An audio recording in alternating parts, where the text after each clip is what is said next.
Good morning बच्चों, कैसे हैं आप। आज हम लोग फिर वापस आ गए हैं अपने जीके सीरीज में और आज का हम लोग का होने जाएगा टॉपिक नंबर 42 और जीके सीरीज में आज हम लोग देखेंगे जीके टॉपिक नंबर 42 देखेंगे। तो टॉपिक नंबर 41 में बहुत सारे बच्चों ने कमेंट किया, टॉपिक नंबर 41 कंप्लीट हो गया था। 42 टॉपिक आज देखेंगे हम लोग।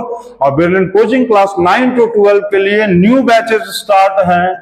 न्यू बैचेस जो है वो स्टार्ट हैं। जो बच्चे ज्वाइन करना चाहते हैं 8299745662 वाले नंबर पे कंसल्ट करेंगे और नए बैचेस को ज्वाइन करेंगे। ये हम लोग के रिजल्ट्स हैं पिछले साल के और इस साल के भी रिजल्ट आ गए हैं तो ब्रिलियंट पब्लिक स्कूल्स में। और आज हम लोग देखेंगे एक नया टॉपिक जीके का, जो कि जीके का है टॉपिक नंबर 42। तो आज हम लोग जीके का नया टॉपिक स्टार्ट करने जा रहे हैं।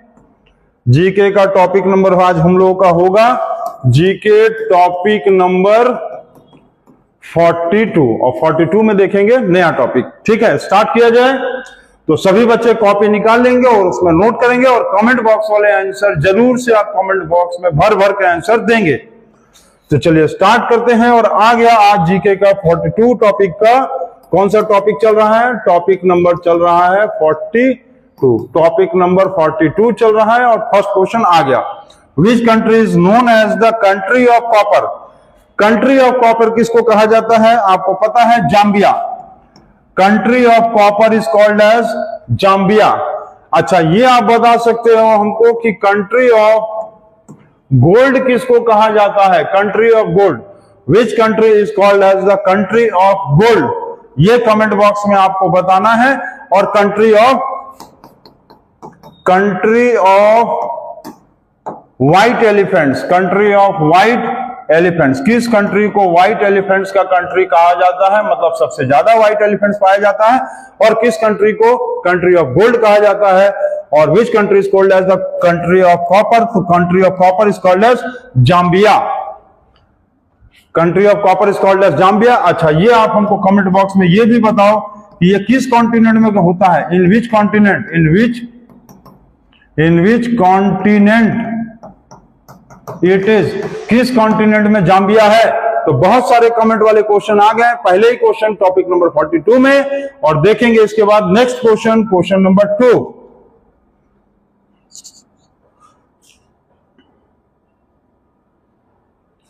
चलिए क्वेश्चन नंबर 2 पढ़ते हैं। Next question, question number 2।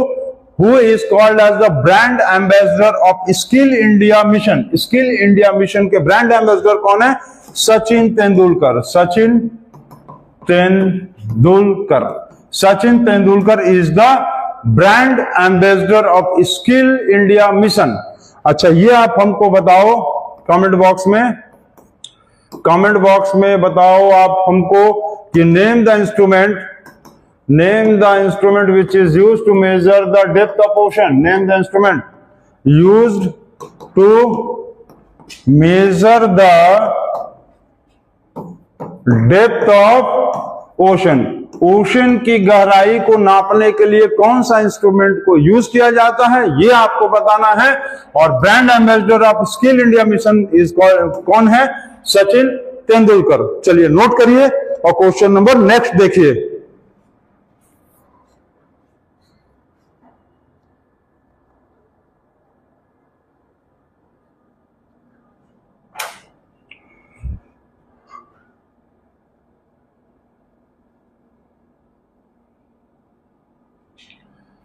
चलिए क्वेश्चन नंबर 3 देखा जाए। नेक्स्ट क्वेश्चन आ गया।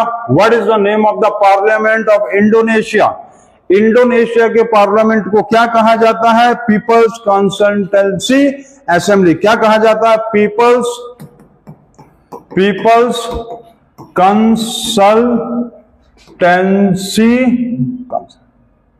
Peoples consultative assembly. क्या कहा जाता है? Parliament of Indonesia is called as people's consultative assembly. तो ये आप हमको बता सकते हो कि पार्लियामेंट ऑफ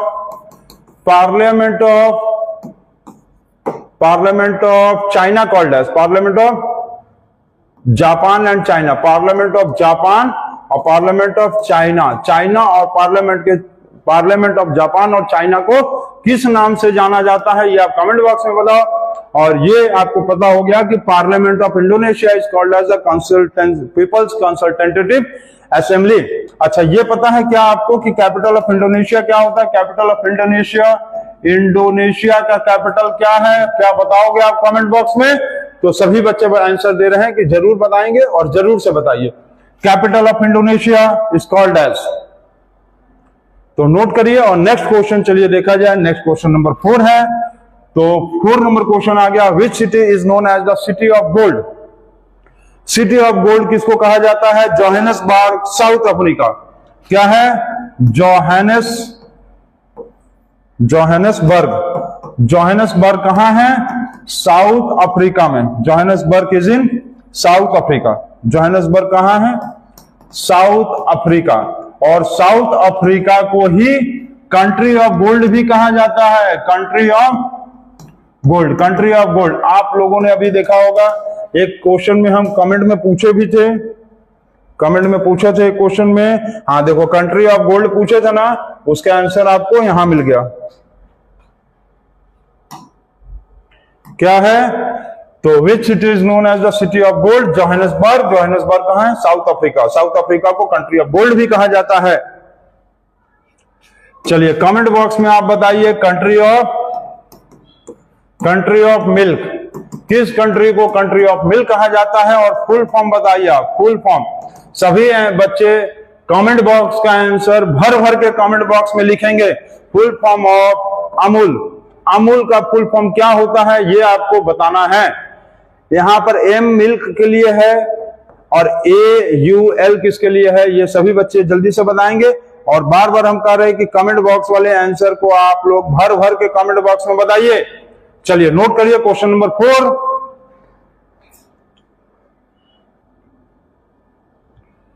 चलिए क्वेश्चन नंबर 4 कंप्लीट हो गया। क्वेश्चन नंबर 5 देखते हैं।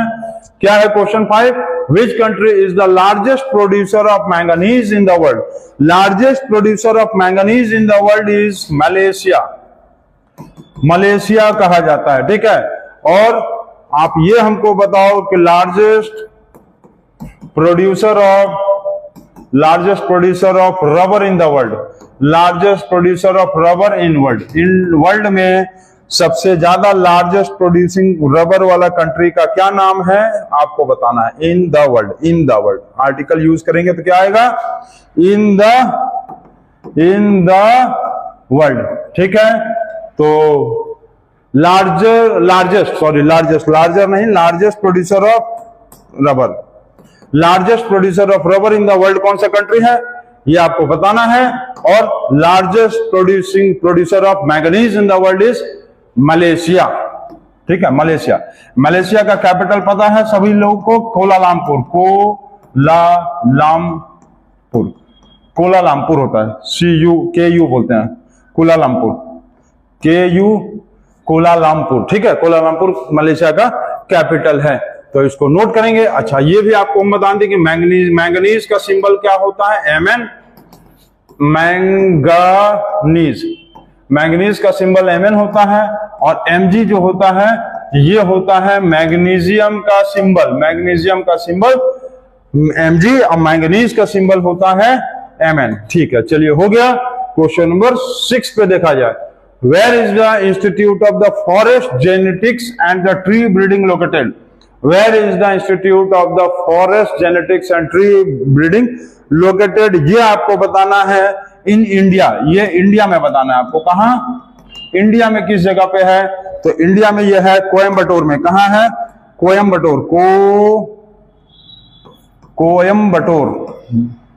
कोयम्बटूर का स्पेलिंग थोड़ा सा कंफर्म करना पड़ेगा। कोयम्बटूर क्या स्पेलिंग है भाई? कोयम्बटूर, COIMBATRE, कोयम्बटूर, ठीक है। कोयम्बटूर में forest genetics tree breeding located है इंडिया में, ठीक है। तो इसको नोट करिए और कमेंट बॉक्स में आप हमको बताइए, मैच बताइए। चलिए मैच द फॉलोइंग बताइए। चलिए मैच द फॉलोइंग। पहला सिल्वर सिंबल्स, गोल्ड और आपको लेड और हो गया मरकरी। और तो चलिए सिंबल आप बताइए।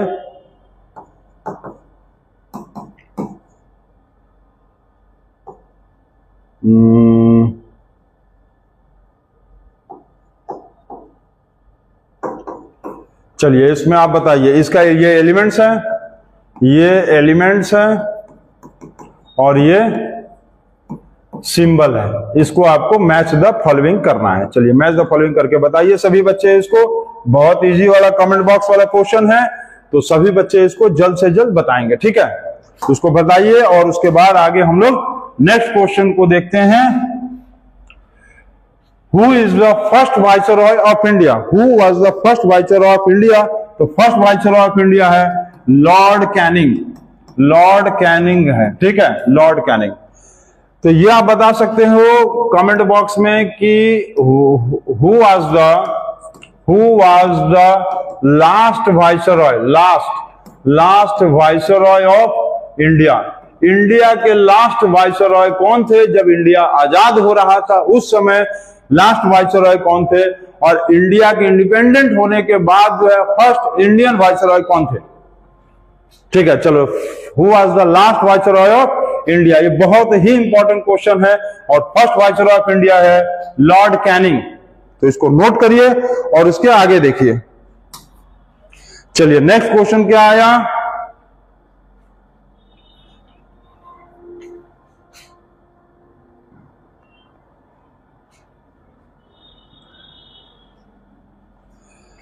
What was the earlier name of New York City? Earlier name of New York City बता सकते हैं आंसर? चलो कौन बच्चा बताएगा? क्या है वो? What was the earlier name of New York? New York city का पुराना नाम क्या था? तो इसका पुराना नाम था न्यू एम्स्टर्डम। क्या नाम था? New Amsterdam.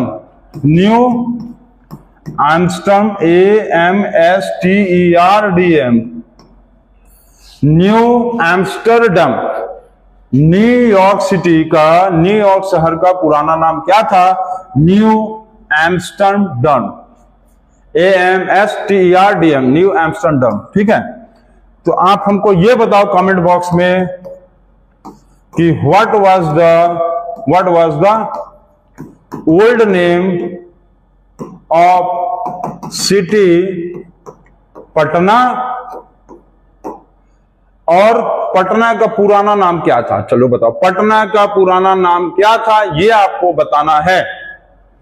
और वाराणसी का पुराना नाम क्या था ये आपको बताना है। और आपको बताना है प्रयागराज का पुराना नाम क्या था? तो पटना का पुराना नाम, वाराणसी का पुराना नाम और प्रयागराज का पुराना नाम क्या था? ये आपको कमेंट बॉक्स में सभी बच्चे को बता देना है, जल्दी से बताएंगे, ठीक है। तो इसको नोट करिए और सभी बच्चे जो है जल्दी से जल्दी नोट करेंगे। हो गया? नोट कर लिए हैं, बहुत अच्छी बात है। चलिए नेक्स्ट क्वेश्चन देखा जाए। नेक्स्ट क्वेश्चन क्या आ गया? Who is the brand ambassador of the Central Reserve Police Force? Who was the brand ambassador of the Central Reserve Police Force? कौन है? PV Sindhu. Brand ambassador of the central reserve police force के brand ambassador कौन है? PV Sindhu. Sindhu SHINDHU, Sindhu. PV Sindhu जो है वो क्या है? ब्रांड एम्बेसडर ऑफ इंडियन, क्या है? सेंट्रल रिजर्व पुलिस फोर्स, जिसको हम लोग CRPF भी कहते हैं, CRPF। तो सिंधु का स्पेलिंग शायद SINDHU है, SINDHU, PV सिंधु, ठीक है। आप हमको फुल फॉर्म बताओ कमेंट बॉक्स में। Full form of BSF, CISF और CDS, NDA, ये सब का फुल फॉर्म बताओ सभी बच्चे। CPO, NDA, NAD नहीं, NDA क्या है? NDA। तो बीएसएफ, सीआईएसएफ, एनडीए, सीडीएस और सीपीओ का फुल फॉर्म बताएंगे। और सीआरपीएफ का फुल फॉर्म होता है सेंट्रल रिजर्व पुलिस फोर्स के ब्रांड एम्बेसडर हैं पीवी सिंधु। अच्छा, इसमें कमेंट बॉक्स में आप हमको ये भी बताओ कि PV Sindhu belongs to which sports, belongs to which sports, PV Sindhu किस स्पोर्ट्स से बिलोंग करती हैं, ये बताओ सभी बच्चे। चलिए सभी बच्चे ये बताएंगे जल्दी से कि पीवी सिंधु किस स्पोर्ट से बिलोंग करती हैं, सभी बच्चे। इसके पहले एक चीज आपको हम बता दें, देखो समर वेकेशन सभी बच्चों का हो गया है और समर वेकेशन में सभी बच्चे जो है ये सोच रहे होंगे कि स्कूल की छुट्टियां हो गई हैं, अब हम लोग को घूमना है, फिरना है, पढ़ना नहीं है। ऐसा नहीं है। समर वेकेशन इसलिए होता है कि पूरे साल भर का आप प्लान बना सको, आप क्या कर सको कि आप ईयरली प्लान बना सको ऑफ योर स्टडी। आप अपने पढ़ाई से रिलेटेड पूरे साल भर का प्लान बनाओ और प्लान बनाने के साथ साथ ये भी सोचो कि हमको पढ़ना कैसे है। प्लान बनाओ और टाइम टेबल बनाओ और टाइम टेबल बनाने के बाद टाइम टेबल ऑफ स्टडी, पढ़ने का टाइम टेबल बनाओ और उसको फिर फॉलो अप करो, फॉलो अप। और इसके बाद आप देखोगे कहीं ना कहीं जो है आप 100% पास हो जाओगे, सक्सेस करोगे लाइफ में, बहुत सारा बड़ा चीज अचीव करोगे। तो समर वेकेशन छुट्टी मनाने के लिए नहीं होता है, समर वेकेशन होता है अपने आप को प्लान बनाने के लिए, टाइम टेबल से स्टडी करने के लिए और फॉलो अप करके अपने आप में साल भर का जो मेहनत होता है उसको हम लोग प्लान बनाते हैं समर वेकेशन में। अब जैसे कि एग्जांपल के तौर पे तुम ये देख लो कि पूरे समर वेकेशन में हम बहुत सारे वीडियोस बनाने वाले हैं और बहुत सारी चीजें भी पढ़ाएंगे। और एक मेरा टारगेट क्या है कि हम लोगों का जो चैनल है डीजे क्लासेस, ये डीजे क्लासेस का जो चैनल है अपने स्कूल का, डीजे क्लासेस स्कूल का चैनल है, इस चैनल को सबसे पहले क्या करना है, हम लोग को मोनेटाइज कराना है, मोनेटाइज कराना है, इस चैनल को मोनेटाइज कराना है। मोनेटाइज कराने के लिए सिर्फ हम लोग के पास जो है कितने लगभग 70 सब्सक्राइबर्स बचे हुए हैं और सभी बच्चों से हम ये चाहेंगे कि 70 सब्सक्राइबर्स जिस दिन हम लोग के हो जाएंगे चैनल मोनेटाइज हो जाएगा और हम लोगों के चैनल का वॉचिंग आवर हो गया 6890। हम लोगों के चैनल का वॉचिंग आवर्स हो गया है।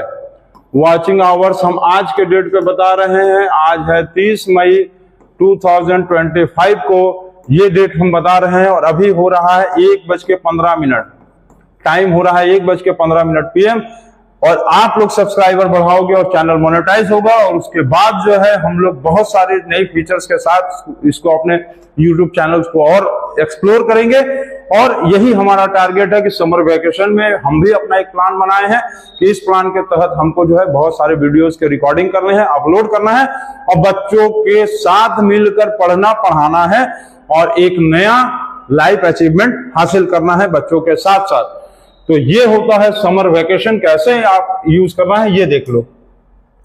चलिए लास्ट क्वेश्चन अब हम लोग देख लेते हैं अपने इस जीके के topic number, GK topic number का हम लोग 42 का लास्ट क्वेश्चन देख लेते हैं।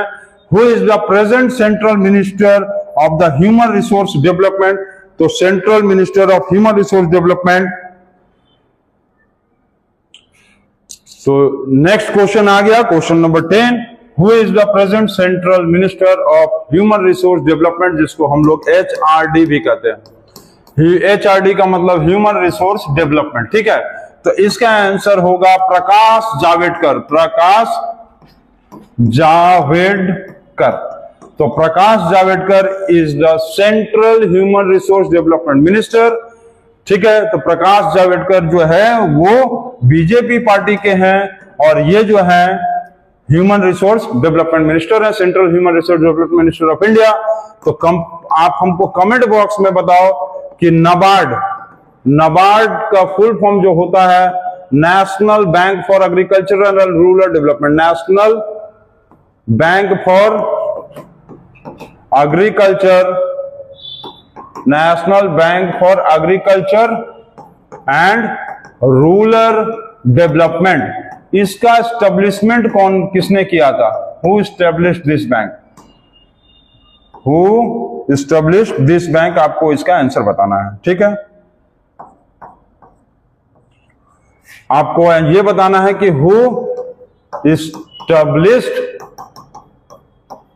दिस बैंक, इस बैंक को किसने एस्टैब्लिश किया था, ये आपको कमेंट बॉक्स में बताना है।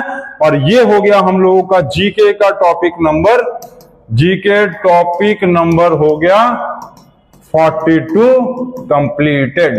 तो सभी बच्चों से हम यही चाहेंगे कि जैसे कि हमने बताया कि इस समर वेकेशन में चैनल डीजे क्लासेस को मोनेटाइज करके ही रहेंगे, और जीके टॉपिक नंबर 42 कंप्लीट हो गया, और ये सारे इसके बहुत सारे कमेंट वाले क्वेश्चंस और आंसर वाले क्वेश्चंस, तो 10 क्वेश्चंस कंप्लीट हो गए। अब हम लोग पढ़ेंगे अगला टॉपिक जीके का होगा 43 नंबर टॉपिक, ठीक है। तो इतने तक के लिए थैंक यू और goodbye, good evening, good morning. जब भी आप ये हमारे वीडियो को देख रहे हैं उसके हिसाब से आपको good morning, good night, thank you सारी चीजें। तो बेस्ट ऑफ लक।